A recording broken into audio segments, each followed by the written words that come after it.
بسم اللہ الرحمن الرحیم۔ انہوں نے کہا کہ 11 عورتوں کا ایک اجتماع ہوا جس میں انہوں نے آپس میں یہ طے کیا کہ مجلس میں وہ اپنے اپنے خاوند کا صحیح حال بیان کریں، کوئی بات نہ چھپائیں۔ چنانچہ پہلی عورت نامعلوم بولی، میرے خاوند کی مثال ایسی ہے جیسے دبلے اونٹ کا گوشت جو پہاڑ کی چوٹی پر رکھا ہوا ہو، نہ تو وہاں تک جانے کا راستہ صاف ہے کہ آسانی سے چڑھ کر اس کو کوئی لے آئے، اور نہ وہ گوشت ہی ایسا موٹا تازہ ہے جسے لانے کے لیے اس پہاڑ پر چڑھنے کی تکلیف گوارا کرے۔ دوسری عورت عمرو بنت عمرو تمامی نامی کہنے لگی، میں اپنے خاوند کا حال بیان کروں تو کہاں تک بیان کروں، اس میں اتنے عیب ہیں، میں ڈرتی ہوں کہ سب بیان نہ کر سکوں گی، اس پر بھی اگر بیان کروں تو اس کے کھلے اور چھپے سارے عیب بیان کر سکتی ہوں۔ تیسری عورت حیا بنت کعب جمنی کہنے لگی، میرا خاوند کیا ہے، ایک تاڑ کا تاڑ لمبا تڑنگا ہے، اگر اس کے عیب بیان کروں تو طلاق تیار ہے، اگر خاموش رہوں تو ادھر لٹکی رہوں۔ چوتھی عورت مہندو بنت ابی رمامہ کہنے لگی کہ میرا خاوند ملک تمامہ کی رات کی طرح معتدل ہے، نہ زیادہ گرم نہ بہت ٹھنڈا، نہ اس سے مجھ کو خوف ہے نہ اکتاہٹ ہے۔ پانچویں عورت کبشہ نامی کہنے لگی کہ میرا خاوند ایسا ہے کہ گھر میں آتا ہے تو وہ ایک چیتا ہے، اور جب باہر نکلتا ہے تو شیر بہادر کی طرح ہے، جو چیز گھر میں چھوڑ کر جاتا ہے اس کے بارے میں پوچھتا ہی نہیں کہ وہ کہاں گئی، اتنا بے پرواہ ہے، جو آج کمایا ہے اسے کل کے لیے اٹھا کر رکھتا ہی نہیں، اتنا سخی ہے۔ چھٹی عورت ہندا نامی کہنے لگی کہ میرا خاوند جب کھانے پر آتا ہے تو سب کچھ چٹ کر جاتا ہے، اور جب پینے پر آتا ہے تو ایک بوند بھی باقی نہیں چھوڑتا، اور جب لیٹتا ہے تو تنہائی اپنے اوپر کپڑا لپیٹ لیتا ہے اور الگ پڑ کر سو جاتا ہے، میرے کپڑے میں کبھی ہاتھ بھی نہیں ڈالتا کہ کبھی میرا دکھ درد کچھ تو معلوم کرے۔ ساتویں عورت حجہ بنت علقمہ، میرا خاوند تو جاہل یا مست ہے، صحبت کے وقت اپنا سینہ میرے سینے سے لگا کر اندھا پڑ جاتا ہے، دنیا میں جتنے عیب لوگوں میں ایک ایک کر کے جمع ہیں وہ سب اس کی ذات میں جمع ہے، کم بخت سے بات کرو تو سر پھوڑ ڈالے یا ہاتھ توڑ ڈالے یا دونوں کام کر ڈالے۔ آٹھویں عورت جاسر بنت اوس کہنے لگی، میرا خاوند چھونے میں خرگوش کی طرح نرم ہے، اور خوشبو میں سونگھوں تو زعفران جیسا خوشبودار ہے۔ نویں عورت نامعلوم کہنے لگی کہ میرا خاوند کا گھر بہت اونچا اور بلند ہے، وہ قد آور بہادر ہے، اس کے جہاں کھانا اس قدر پکتا ہے کہ راکھ کے ڈھیر جمع ہیں، غریبوں کو خوب کھلاتا ہے، لوگ جہاں صلاح مشورے کے لیے بیٹھتے ہیں یعنی پنچایت گھر، وہاں سے اس کا گھر بہت نزدیک ہے۔ 10ویں عورت کبشہ بنت رفع کہنے لگی، میرے خاوند کا کیا پوچھنا، جائیداد والا ہے، جائیداد بھی کیسی بڑی جائیداد ویسی کسی کے پاس نہیں ہو سکتی، بہت سارے اونٹ جو جا بجا اس کے گھر کے پاس چٹے رہتے ہیں، اور جنگل میں چرنے کم جاتے ہیں، جہاں ان اونٹوں نے باجے کی آواز سنی بس ان کو اپنے ذبح ہونے کا یقین ہو گیا۔ 11ویں عورت ام زرع بنت اکمال بنت سعد کہنے لگی، میرا خاوند ابو زرع ہے، اس کا کیا کہنا، اس نے میرے کانوں کو زیوروں سے بوجھل کر دیا ہے اور میرے دونوں بازو چربی سے پلا دیے ہیں، مجھے خوب کھلا کر موٹا کر دیا ہے کہ میں ابھی اپنی تیاں خوب موٹی سمجھنے لگی ہوں۔ شادی سے پہلے میں تھوڑی سی بھیڑ بکریوں میں تنگی سے گزر بسر کرتی تھی۔ ابو ذرا نے مجھ کو گھوڑوں، اونٹوں، کھیت کھلیان سب کا مالک بنا دیا ہے۔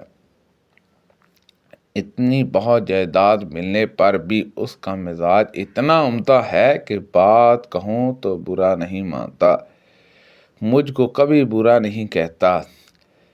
سوئی پڑی رہوں تو صبح تک مجھے کوئی نہیں جگاتا۔ پانی پیوں تو خوب سیراب ہو کر پی لوں رہی ابو ذرا کی ماں میری ساس تو میں اس کی کیا خوبیاں بیان کروں۔ اس کا توشہ خانہ مال و اسباب سے بھرا ہوا، اس کا گھر بہت ہی کشیدہ۔ ابو ذرا کا بیٹا وہ بھی کیسا اچھا، خوبصورت، نازک بدنوں بالا، پتلا، ہری چھالی یا ننگی تلوار کے برابر اس کے سونے کی جگہ، ایسا کم خوراک کہ بکری کے 4 ماہ کے بچے کے دست کا گوشت اس کا پیٹ بھر دے۔ ابو ذرا کی بیٹی وہ بھی سبحان اللہ، کیا کہنا، اپنے باپ کی پیاری، اپنی ماں کی پیاری، تابع فرمان، اطاعت گزار، کپڑا بھرپور پہننے والی، موٹی تازی سوکن کی چلن۔ ابو ذرا کی لونڈی اس کی بھی کیا پوچھتے ہو، کبھی کوئی بات ہماری مشہور نہیں کرتی، گھر کا بید ہمیشہ پوشیدہ رکھتی، کھانے تک نہیں چراتی، گھر میں کوڑا کچرا نہیں چھوڑتی۔ مگر ایک دن ایسا ہوا کہ لوگ مکھن لگانے کو دودھ متھ رہے تھے۔ صبح ہی صبح ابو ذرا باہر آ گیا۔ اچانک اس نے ایک عورت دیکھی جس کے 2 بچے چیتوں کی طرح اس کی کمر کے تلے 2 اناروں سے کھیل رہے تھے۔ ابو ذرا نے مجھ کو طلاق دے کر اس عورت سے نکاح کر لیا۔ اس کے بعد میں نے ایک اور شریف سردار سے نکاح کر لیا جو گھوڑوں کا اچھا سوار، عمدہ نیزے باز ہے۔ اس نے بھی مجھ کو بہت سے جانور دے دیے ہیں اور ہر قسم کے اسباب میں سے ایک ایک جوڑا دیا ہوا ہے، اور مجھ سے کہا کرتا ہے کہ ذرا خوب کھا پی، اپنے عزیز و اقربا کو بھی خوب کھلا پلا، تیرے لیے عام اجازت ہے۔ مگر یہ سب کچھ بھی جو میں نے تجھ کو دیا ہوا ہے، اگر اکٹھا کرو تو تیرے پہلے خاوند ابو ذرا نے جو تجھ کو دیا تھا اس میں کا ایک چھوٹا برتن بھی نہ بھرے۔ کچھ فوجی کھیل کا نیزہ بازی سے مظاہرہ کر رہے تھے تو رسول اللہ صلی اللہ علیہ وسلم نے اپنے جسم مبارک سے میرے لیے پردہ کیا اور میں وہ کھیل دیکھتی رہی۔ میں نے اسے دیر تک دیکھا اور خود ہی اکتا کر لوٹ آئی۔ اب تم خود سمجھ لو کہ ایک کم عمر لڑکی کھیل کو کتنی دیر دیکھ سکتی ہے اور اس میں دلچسپی لے سکتی ہے۔